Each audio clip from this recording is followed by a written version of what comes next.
Muy buenas, estamos ya en tiempo de entrevista aquí en Canal 6 Televisión. Llega el momento de conocer algunos de los principales argumentos políticos que tiene nuestro próximo invitado. Él es el candidato del Partido Popular al Ayuntamiento del Puerto de la Cruz, además es concejal en la actualidad. Con nosotros está hoy en el plató de televisión Lope Afonso. Muy buenas, bienvenido. Gracias, Freya. Bueno, además que creo que viene de una reunión algo tensa, si no me equivoco. ¿Finalmente se ha cerrado el dinámico o se ha traspasado ya para Marsa? ¿O cómo está ese asunto? ¿Cómo queda? El baile dinámico, que la verdad que no termina de tener mucha suerte estos últimos años, ¿no? La verdad es que sí, no tan tensa. La reunión afortunadamente fue distendida, fue explicativa sobre los aspectos de esta situación transitoria que se está dando a raíz de la renuncia del concesionario. Y los trabajadores, evidentemente, han asumido bien, han encajado bien la situación y, sobre todo, han comprobado la celeridad con la que el Ayuntamiento ha reaccionado para evitar perjuicios mayores, tanto en el ámbito ya personal, en su esfera de derechos, como también en el ámbito del servicio, que también es la preocupación que tiene la corporación, la de que el servicio no se interrumpa en un sitio tan emblemático como el Dinámico, sino que a la mayor brevedad posible, como así va a ser, se pueda reanudar. Ya, ¿y cuándo le comunican al Consejo? Usted es responsable de esa área, ¿no? ¿Cuándo le comunican o la concesionaria le comunica que tiene intención de abandonar la concesión? Pues recibimos un escrito a mediados del mes de marzo pasado, donde la concesionaria ya nos anunciaba su intención. En ese momento era intención de renunciar a la concesión y nos pedía que le trasladáramos cuál era el procedimiento a seguir. A los pocos días, un nuevo escrito pues venía a ratificar esa intención y además ya ponía una fecha concreta, en este caso la del 31 de marzo, como fecha de renuncia. Pero posteriormente, esto fue ya el jueves de la semana pasada, pues entró también un nuevo escrito donde sobre esas mismas manifestaciones anteriores venía a decir que se quedaran sin efecto porque había surgido de forma sobrevenida una nueva opción de traspaso de cesión de la concesión, con lo cual pedía que no tuviéramos en cuenta esas manifestaciones de renuncia que se habían dicho previamente. Bien. Pasó el fin de semana y el lunes pasado ya, este último, pues sí que a primera hora, sobre las 10 de la mañana entraba un nuevo escrito donde de nuevo sí decía que renunciaba definitivamente a la concesión y mantenía la fecha que ya nos había adelantado aquel entonces, la del 31 de diciembre, o sea, ayer, para la renuncia y entrega de las llaves de la concesión. Con lo cual, ahí ya, por supuesto, que genera una reacción inmediata en el Ayuntamiento, que ya estaba prevista porque a la vista del anterior escrito, sí se había estudiado el procedimiento que había que seguir y por lo tanto se convocó de manera urgente y extraordinaria un pleno donde el Ayuntamiento adoptó una serie de medidas.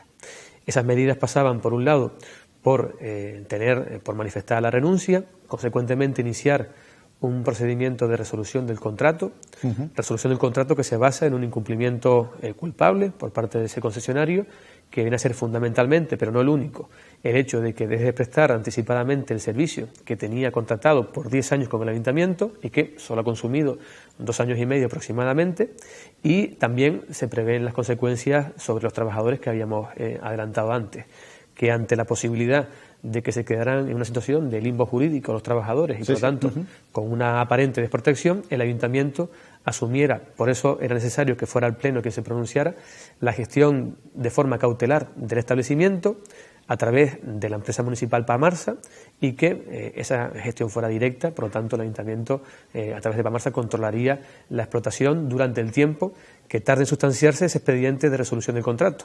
¿Resolución y nuevo expediente de concesión administrativa o quedaría, o hay que esperar los años de...? Habría que esperar a que estuviera resuelto el expediente. La posibilidad la tiene que marcar seguramente ya la nueva corporación, porque suele tardar, si no hay pues una resolución anticipada por ningún motivo, pues entre 2 hasta 3 meses podría llegar a tardar el procedimiento, pero cuando ya esté concluso, ahí es donde tendrá que pronunciarse la corporación sobre si mantiene la gestión indirecta a través de una nueva concesión administrativa o eventualmente puede también recuperar la gestión directa del servicio. Es curioso, ¿no? Porque no parece que sea un negocio deficitario, ¿no? No, es que ahora se empiezan a poner en circulación todo tipo de comentarios, de manifestaciones, algunas que tienen muy poco fundamento y otras que se separan intencionadamente de la realidad de los hechos. El establecimiento ha sido durante determinadas etapas rentable.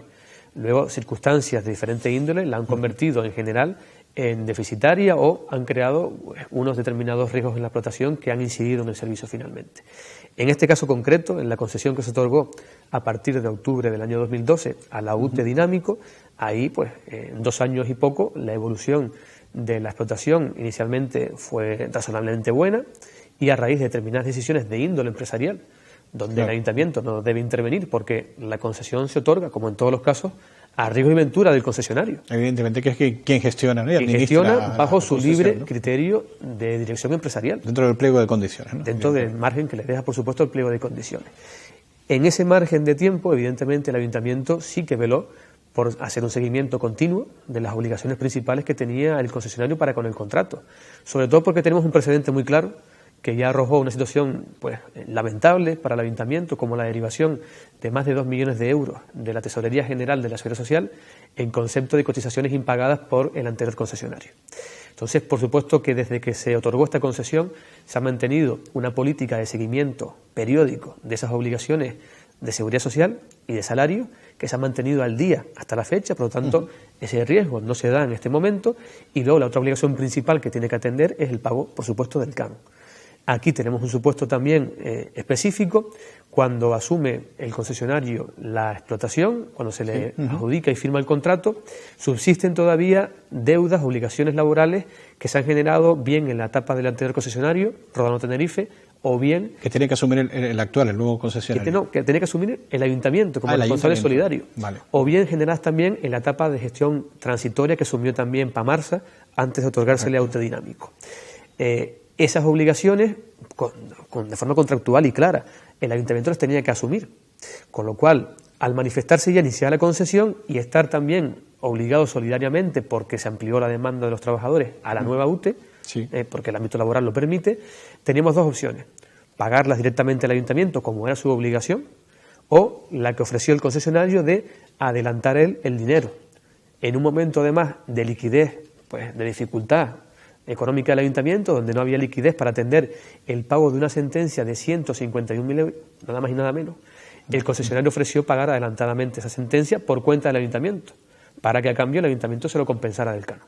Bien. O sea, no es que no se le haya pasado el cobro al canon, ni es que no haya pagado nada.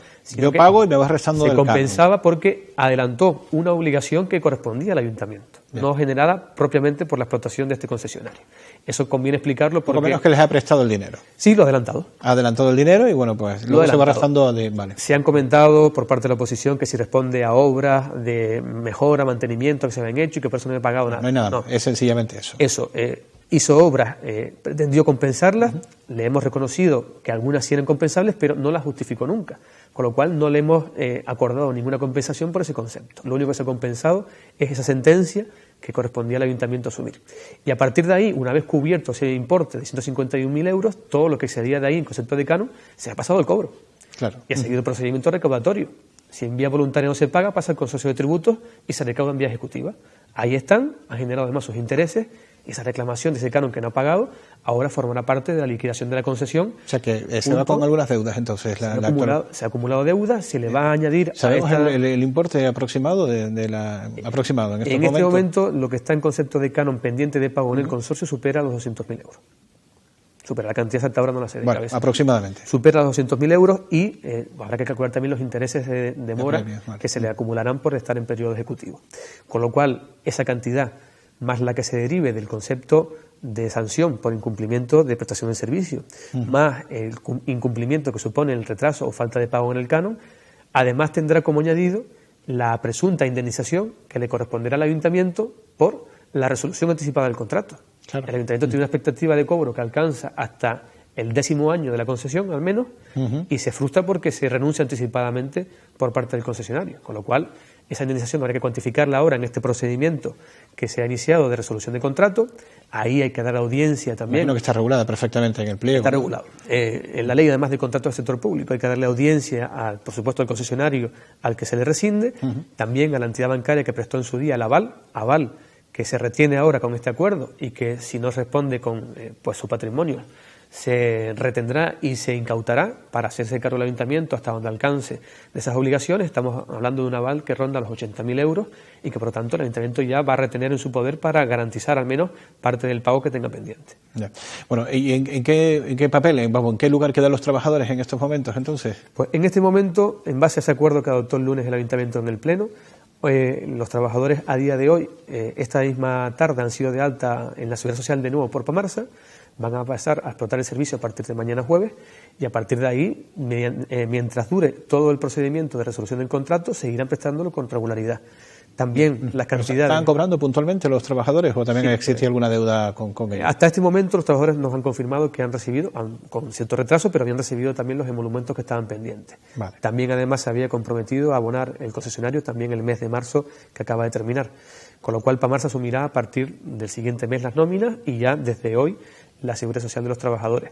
Pero todo lo que se devengue en concepto salario, seguridad social, más los gastos de mantenimiento de la explotación, serán también repercutidos al concesionario durante este periodo que dure la resolución del contrato en esa fase final de liquidación del contrato. Ya. Bueno, pues yo creo que ha quedado perfectamente claro, meridianamente clara la situación que en estos momentos tiene el Dinámico. La verdad que un establecimiento que no termina de descansar, un viejo y tradicional establecimiento de una cafetería que está, como saben, en la Plaza del Charco, zona céntrica del Puerto de la Cruz. La verdad que da mucha pena porque hay un lugar de un punto de encuentro de la mayoría de los portuenses, de muchos turistas, ¿no? Que cada vez que vuelven al puerto, donde primero van es al Dinámico, ¿no? De hecho, mucha gente te para por la calle y te dice, ¿por qué no se lo dieron a alguien de aquí?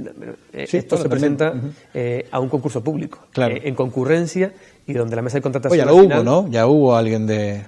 ya hubo alguien de aquí también en su día. Que no cuajó, ¿no? Tampoco garantizó nada que fuera correcta la explotación.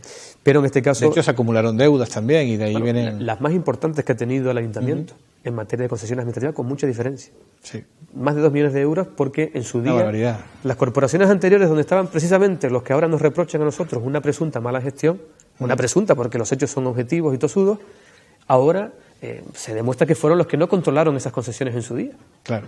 O sea, cuando se derivan 2 millones porque no se le controla al concesionario que pague la seguridad social desde el año 2006, pues oiga, dígame usted entonces dónde ha estado en el tiempo que ha gobernado. ¿Y qué planes tiene López Afonso para el Puerto de la Cruz en este sentido? Es decir, ya teniendo la experiencia de la gestión digamos comercial del puerto, ¿qué planes? ¿Qué mejoraría? ¿Qué le propone a los portuenses? Bueno, hay mucho que mejorar. Evidentemente hemos pasado estos 4 años por una situación económica de especial dificultad. No voy a extenderme aquí porque todo el mundo lo conoce ya, pero ahora que ya la situación empieza otra vez a girar hacia el crecimiento, tenemos oportunidades que tenemos que aprovechar, muchas cosas que subsanar, y a mí me gustaría tener una administración que no estuviera al servicio de la burocracia, sino al servicio de la generación de empleo. Y para eso, ¿qué tenemos que hacer? Primero, distribuir mejor la casa, reestructurar los diferentes departamentos administrativos, volcar la atención en aquellos departamentos que son capaces de captar más riqueza y luego redistribuirla. Ahí, por ejemplo, tiene que ver la situación de las concesiones, tiene que mejorarse el departamento que actualmente lo atiende, tiene pocos recursos humanos, necesitamos dotarlo mejor, y sobre todo la parte donde se captan los recursos ajenos, las licencias tanto de obra, las industriales, la recaudación. Todos esos departamentos tenemos que dotarlos de mejores herramientas y de más personal para que rindan todo lo que puedan para generar más ingresos al ayuntamiento. De esta manera también otorgaremos más volumen de actividad económica, la agilizaremos más para los privados, que son los que al final tienen que crear empleo. Y luego, evidentemente, cuanto más empleo se cree, menos será necesario atender las necesidades de la población, con lo cual será necesario destinar paulatinamente menos presupuesto a la parte asistencial. Pero para que esto funcione, el engranaje tiene que moverse, y a partir de las decisiones que se tienen que tomar en el ámbito interno, podrá funcionar el resto. Solo así estaremos en condiciones de luego poder asumir los retos que tenemos por delante, como por ejemplo los que se derivan del plan de modernización, que es la piedra angular del cambio, de la transformación del municipio como destino turístico. ¿No? Es decir, ya está... Que se ha aprobado, con condicionantes técnicos que había que subsanar, que además ya se han remitido de forma rápida, además, por parte de la empresa que tenía encomendada la redacción del plan, por Gestur, que estamos ahora pendientes ya estos días de saber si finalmente se van a admitir, y una vez pase a la aprobación definitiva del Consejo de Gobierno de la Comunidad Autónoma, podremos tener ya en vigor el plan de modernización, que será el que nos permita sobre todo acometer el gran reto que tenemos en el municipio, que para mí es la renovación de la planta alojativa obsoleta. Es una expectativa, imagino que genera una expectativa importante, ¿no?, en el municipio, este plan de modernización, ¿no? Capital. Es imprescindible. Para mí la piedra angular de la transformación del puerto. La supervivencia del puerto, entendemos, ¿no? Pero casi para que eso pasa por ahí, ¿no? También tenemos que estar preparados en el ayuntamiento.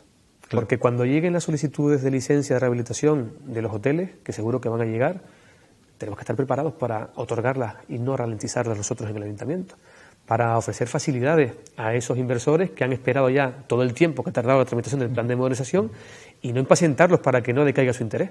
Claro. De ahí conseguiremos realmente el doble objetivo de rehabilitar la planta alojativa y también recuperar recaudación en el ayuntamiento. Por eso tenemos que estar preparados y por eso incido yo, antes de otros posicionamientos donde se aspira a tener rápidamente una relación de propuestas, de promesas, yo prefiero ser sensato y empezar a ordenar la casa por dentro, porque así conseguiremos que lo demás funcione. Estarán, por supuesto, en su escala de prioridades el plan de modernización, el proyecto de muelle deportivo pesquero, también irrenunciable para los portuenses, también tener un comercio pujante, dinámico, hemos avanzado mucho afortunadamente en eso en los últimos tiempos, nuevas aperturas de franquicias, de tiendas de primer nivel están llegando al puerto, pero esto es un proceso lento que requiere esfuerzo y dedicación y sobre todo un objetivo claro: cómo hacer viable un municipio que quiera realmente enfrentar esa senda que decía antes de la generación de empleo. Claro, es evidente que han tenido ustedes que luchar contra corriente, no solo a nivel económico, sino también contra, digamos, la adversidad social, porque cuando se realizan, por ejemplo, me refiero a, por ejemplo, a la peatonalización de varias vías que mejoran sin duda alguna el tejido económico y comercial del municipio. Imagino que los vecinos, pues, esto a los vecinos les crea incomodidades que habrán tenido que luchar. Ustedes llevan también urbanismo, si no me equivoco, con lo cual pues han tenido que estar ahí peleando continuamente. ¿No ha sido fácil ese camino o cómo ha sido? Descríbanos un poco la situación que se ha producido. Es verdad que se generan siempre controversias cuando se quieren modificar cosas que están ya predeterminadas. Y evidentemente cuando se pasa... Somos personas de costumbres, ¿no? Sí, efectivamente, todos estamos acostumbrados a manejarnos en nuestro entorno porque hemos alcanzado ya una cierta comodidad, una cierta cotidianidad. Pero cuando planteas cambios, a veces la expectativa de que no sean para mejor también hace que la gente pues se resista. Crea incertidumbre y en fin, se resiste. La incertidumbre siempre crea esa sensación, pero evidentemente cuando se plantean siempre desde la Administración lo hace con visión de que el resultado favorezca el interés general. Yo creo que sinceramente las actuaciones que hemos hecho en este mandato han estado encaminadas, sobre todo las que se han hecho en sitios estratégicos como la calle Mequinés para ampliar la zona de paseo de la Plaza del Charco hacia esa parte del municipio, bien ahora también la del Paseo San Telmo y bien otras actuaciones que están ya planificadas y para ejecutar en este ejercicio, o por lo menos empezarlas, como la calle Quintana, tienen como base la recuperación del espacio urbano, del entorno urbano, para que esté mejor dotado, mejor preparado, con mejor mobiliario, con mejor aspecto, que en definitiva redundará en que vengan más clientes, que se sientan atraídos por una zona más agradable para transitar y para comprar, para consumir en definitiva y gastar en el puerto. Y eso hay que hacerlo casar con los intereses de los vecinos que residen habitualmente ahí. Y bueno, esas tensiones se dan, pero yo creo que en el fondo, cuando el resultado transformador de una obra... No solo es para la empresa hotelera que invierte en el puerto, sino también para los propios vecinos del puerto. Claro, es que al final también la incomodidad aparente o a priori luego se transforma en beneficios de otro tipo. Una calle mejor dotada, más embellecida, con comercios de más calidad, al final también recupera valor el inmueble y genera una plusvalía al vecino, que inicialmente ha percibido ese perjuicio de la obra, pero que después al final económicamente va a tener una reversión que solo se puede conseguir con la actuación de esa obra. Ya. Bueno, hablamos de las zonas peatonales, claramente necesarias en una ciudad turística como el Puerto de la Cruz, era un déficit, ¿no?, del que tenía en estos momentos la ciudad del puerto. Lo que es el consorcio, ¿es intención del Partido Popular de revitalizarlo, darle el empujón definitivo ya? Porque parece que ha ido como a trompicones, me van a permitir la expresión. Sí, aquí también hemos tenido circunstancias sobrevenidas que han hecho que se produjera pues un parón, al menos una sensación de parón, cuando pues cesó el gerente, después de llevar ya un trabajo importante, sobre todo en el ámbito de la planificación, que si bien a veces es intangible, sí es también fundamental para que en su día la acción transformadora tenga realmente un soporte que garantice la efectividad de esa actuación. Transitoriamente, por supuesto que los órganos que componen el consorcio han actuado y han gestionado, pero el impulso que le da la gerencia evidentemente se echa en falta. Ahora ya está designado el nuevo gerente, confiamos en que en las próximas fechas ya pueda tomar posesión y retomar el trabajo que está pendiente. Además coinciden que es la misma persona, la que sí, estuvo antes. Que está bien, por otra parte. Y la que ahora ha sido por lo menos también... conoce la casa ya por dentro, ¿no? Exacto, Hay un tiempo que se va a ganar. de un concurso. Que quede claro que la plaza no se adjudicó directamente, sino que ha pasado por un procedimiento selectivo. Y evidentemente yo creo que es la persona que tiene ahora mismo mejores condiciones para retomar y llevar a buen puerto ese trabajo. Es un trabajo complicado, pero, insisto, capital, porque tiene que ver con la ejecución de ese plan de modernización del que hablamos antes, de tantas otras actuaciones, de la posibilidad de ir redactando el segundo plan de modernización, porque quedó parte una planta alojativa interesante, también otras zonas del municipio que podrían estar en condiciones de tener incentivos urbanísticos y que evidentemente contribuirán a que, en general, creemos esa renovación del municipio que tanto necesitamos para ser competitivos. Ya, fíjese que parece que ha habido un empuje últimamente, ¿no? Es evidente del puerto, en el ámbito turístico, ¿no? Dentro de lo que es el puerto de la Cruz, merecido por otra parte, y ahora también la apuesta, pues bueno, saben que fue la ciudad gran sacrificada, ¿no? Que de Canarias dentro del ámbito turístico, la primera ciudad turística que hubo en el puerto de la Cruz. Por cierto, lo del Paseo San Telmo, ¿cómo parece que ya se ha abierto la zona de piscinas, ¿no? Excepto la zona de baño quedó abierta. Ya han encontrado las posturas entre los vecinos o los contrarios al derribo del muro. Bueno, el muro finalmente pues se derribó, como todo el mundo conoce, y de hecho ya está sustituido por la barandilla, que además es la artífice de que realmente se haya ganado la sensación de amplitud y de visibilidad del mar que necesitaba el paseo, que era uno de los propósitos que tenía el proyecto. Y eso yo creo que, hombre, no va a concitar unanimidad porque sabemos que hubo contestación en ese sentido, pero yo creo que la aceptación está siendo bastante amplia por parte de los vecinos. Ahora, abriendo ya la zona de baño, solo va a quedar pendiente la última fase, la que ya está en el entorno de la ermita, que ahí finalmente pues el Cabildo ha considerado, después de diferentes vaivenes a la hora de tomar la decisión, pero finalmente ha entendido que era viable la ejecución de la rampa que se demandaba para evitar que las personas con movilidad reducida o también las familias con carritos de niños tuvieran que tomar el itinerario alternativo de la calle La Hoya, con lo cual también a los comerciantes les creaba también pues el problema de la pérdida posible de un cliente potencial o de un espectador de su establecimiento porque se desviaba forzosamente. Ahora sí, ya con la ejecución de esa rampa acabará ya la obra completa, y a partir de ahí, bueno, yo creo que se podrá valorar en conjunto si la obra ha surtido el efecto que se deseaba. Bueno, es evidente que ya los televidentes saben que hay un candidato oficial al Cabildo por el Partido Popular, que es Manuel Domínguez. ¿Confía usted en el apoyo total y absoluto digo, por la implicación que tiene el Cabildo en el proyecto del puerto o del muelle deportivo pesquero, el Puerto de la Cruz? ¿Confía usted del empuje definitivo, la apuesta definitiva por parte de Manuel Domínguez en caso de que pueda usted ser alcalde de la ciudad? Plenamente, lo digo con total convicción y no lo sustento en mis apreciaciones, lo digo porque ya ha manifestado reiteradamente Manuel Domínguez su apoyo al proyecto de muelle deportivo, comercial y pesquero de la ciudad, siendo alcalde de Los Realejos, sobre todo por ser conocedor de la realidad, primero de su municipio y segundo de la del puerto. De su municipio porque sabe que hay un nivel de paro muy alto, en buena medida generado porque la cantidad de trabajadores que dependían del sector servicio en su municipio tenían su puesto de trabajo en el puerto. Y para poder tener la expectativa de que se recupere esa empleabilidad, necesita que el puerto funcione y vuelva a ser, como él suele decir, el corazón del norte. Claro.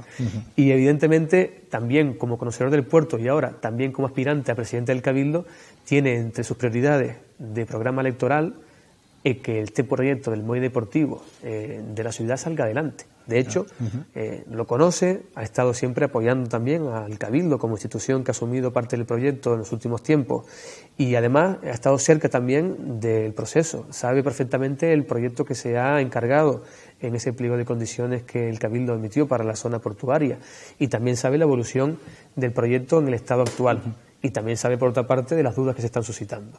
Por eso su compromiso es firme. Si él es presidente del Cabildo, ya me ha trasladado expresamente que va a apoyar y que va a hacer lo posible y lo imposible porque tengamos esa realidad en el municipio. Bueno, le tomamos nota, La pueden tomar porque es un compromiso firme y además me escucharán repetirlo a mí y sobre todo a él, porque como institución que lidera en este momento el proceso, el Cabildo, él, si es presidente, va a ratificar y hasta ampliar ese compromiso. La verdad que cuando hablamos del Puerto de la Cruz y luego repasamos las entrevistas, a mí personalmente me da mucha rabia porque solemos centrarnos demasiado en la actividad turística pero y comercial, también es verdad, del Puerto de la Cruz, y nos olvidamos a veces de los barrios, pero son el corazón, al final son las personas, ¿no?, las que le dan vida a las ciudades como el Puerto de la Cruz. ¿Qué planes? Porque claro, hablamos que hay muchos problemas en cuanto a servicios sociales o asistencia social en el Puerto de la Cruz, lo del agua que se ha ido solventando, solucionando, pero hay muchas más carencias que imagino que de las que son conscientes en el Partido Popular o necesitan saber algo más de información al respecto. Somos conscientes de que el principal problema que tienen los vecinos de los barrios, sobre todo de algunos que concentran una población especialmente vulnerable, es la falta de empleo. Y esa es una de las cuestiones que tenemos que atender, como siempre, como prioritaria. Para todos los vecinos del municipio, pero sabemos que el efecto de la generación de empleo va a ser más incidencia en esos núcleos de población que se sienten más desprotegidos. Por supuesto que como además vecinos y contribuyentes tienen el derecho a recibir los mismos servicios que recibe el casco, por ejemplo. Y por eso también hay que esforzar en extender la misma calidad y la misma imagen de esos servicios, que lo perciban, que no solamente vean que hay un parque infantil como única alternativa de ocio en el barrio, que vean que también los jardines y los acerados están en condiciones. Es verdad que la zona turística se concentra en el casco y en la zona de Martianes, pero también el turista, que además gusta de caminar y de patearse en el municipio, también llega a los barrios. Y también hay que darle esa imagen a los barrios por la imagen turística y también por la necesidad del vecino de convivir en un entorno adecuado. Pero también hay que darle determinadas infraestructuras que a día de hoy adolecen. Y tenemos casos muy concretos en barrios como La Vera, en barrios como San Antonio, que también necesitan esa atención. Punta Brava también es un caso específico, donde además tenemos un problema muy concreto en la zona de Lindero de la Costa, en la calle Tegueste tenemos ahora mismo unos desprendimientos que han causado alarma a los vecinos, como es natural. Estamos buscando las soluciones, tenemos que implicar a otras administraciones, ya están implicadas de hecho, y evidentemente la atención a los barrios tiene que ser un objetivo capital del próximo gobierno. Yo desde luego, si tengo esa suerte de que los vecinos confiaran en mí para eso, voy a comprometerme en este orden de prioridades además. Primero, intentar resolverles el problema que acucia a la mayor parte de las familias, el empleo, y luego mejorar su calidad de vida directamente ahí en los barrios. Bien. Bueno, pues López Afonso, muchísimas gracias. Se nos quedan muchos asuntos pendientes, por lo que le emplazo una nueva entrevista para que nos sigas contando más cosas, sobre todo más proyectos que imagino tendrán previstos para la ciudad portuense. A su disposición, encantados de poder ir contando en esta casa pues todo el acontecer que tenga, tanto el municipio como el programa electoral. Muchísimas gracias. A ustedes. Bueno, y ustedes no se vayan porque enseguida llega nuestro compañero Luis Febles con más entrevistas. Hasta ahora.